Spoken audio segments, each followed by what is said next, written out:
Eixo orientador 3, diretriz 9. Dentro dessa diretriz encontramos a ação programática que fala o seguinte: apoiar a aprovação de projeto de lei que descriminaliza o aborto, considerando a autonomia das mulheres para decidir sobre seus próprios corpos. Então, legalizar um assassinato será um direito humano. E não só é essa diretriz que rege sobre essa questão de aborto. Existem outras, nós vamos analisá-las agora. Eixo orientador 4, diretriz 17. Implementar mecanismo de monitoramento dos serviços de atendimento ao aborto legalmente autorizado, garantindo seu cumprimento e facilidade de acesso. Então encontramos aí mais essa ação programática que trata sobre a legalização do aborto e colocando com uma facilidade de acesso grande no serviço público de saúde. Vamos para a próxima ação. Eixo orientador 3, diretriz 7. Garantir os direitos trabalhistas e previdenciários de profissionais do sexo por meio de regulamentação de sua profissão. Trata-se da legalização da prostituição no Brasil. Ainda no eixo orientador 3, apoiar o acesso a programas de saúde preventiva e de proteção à saúde para profissionais do sexo. Isso é a legalização da prostituição. Na prática, se uma pessoa quer defender os verdadeiros direitos humanos, nós deveríamos criar meios para tirar essas mulheres dessa situação, dessa vida que está à margem da sociedade, e não incentivar para que elas continuem nessa situação e que outras venham tomar o mesmo caminho. Mas isso não é uma questão, isso é uma parte dessa situação da legalização das profissionais do sexo, da prostituição. Isso será instruído nas escolas como uma nova profissão dentro do Brasil. No próximo eixo orientador você verá isso. Eixo orientador 3, diretriz 9. Realizar campanhas e ações educativas para desconstruir os estereótipos relativos às profissionais do sexo. O que é uma ação educativa? Onde você consegue mais eficiência? Na escola.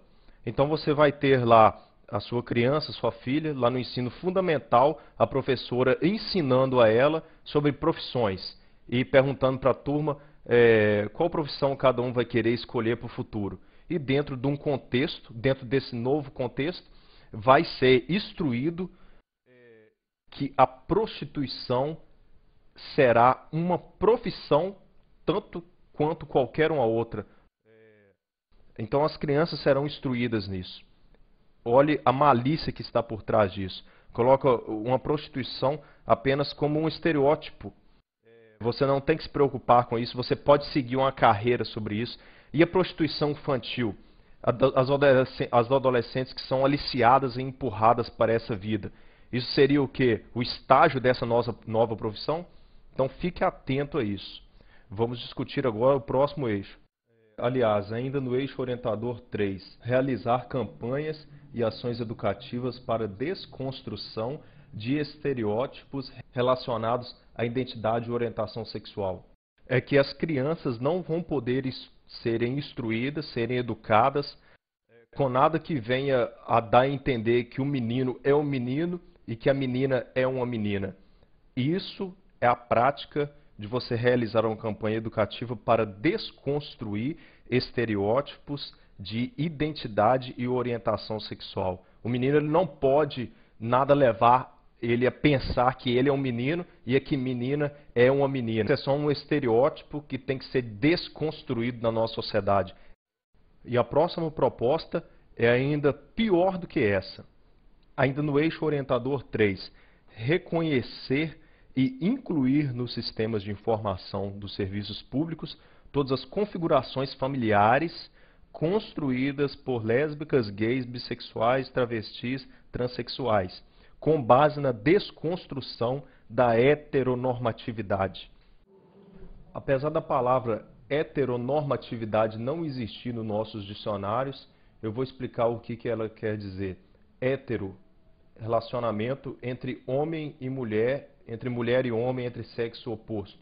Normatividade, uma atividade normal. Então, a proposta diz o seguinte: desconstruir tudo que foi construído sobre o relacionamento normal entre homem e mulher. Isso não vai ser considerado mais uma família e, na pior das hipóteses, não existirá mais direito civil para a união entre um homem e uma mulher. Isso é a ação que o governo quer impor à sociedade brasileira. Desconstruir qualquer tipo de relacionamento, qualquer tipo de lei, qualquer tipo de direito e de dever que existem entre homem e mulher. Vai passar a ter direito, vai passar a ser construído à base da sociedade brasileira. A família vai ser construída entre lésbicas, gays, bissexuais, transexuais. Isso que vai ser a base da família. Ainda no eixo orientador 3. Apoiar projeto de lei que disponha sobre a união civil entre pessoas do mesmo sexo. E aqui eu entro num ponto importante agora. Ainda no eixo orientador 3, promover ações voltadas à garantia do direito de adoção por casais homoafetivos. Para começar, a palavra casal aqui, ela está mal empregada.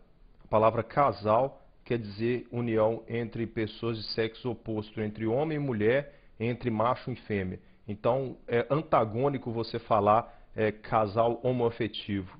Não pode se usar essa expressão, dentro da nossa língua portuguesa, pelo menos. Agora eu pergunto aos idealizadores desse plano. A pessoa, o par homoafetivo, ele tem o direito de adotar uma criança.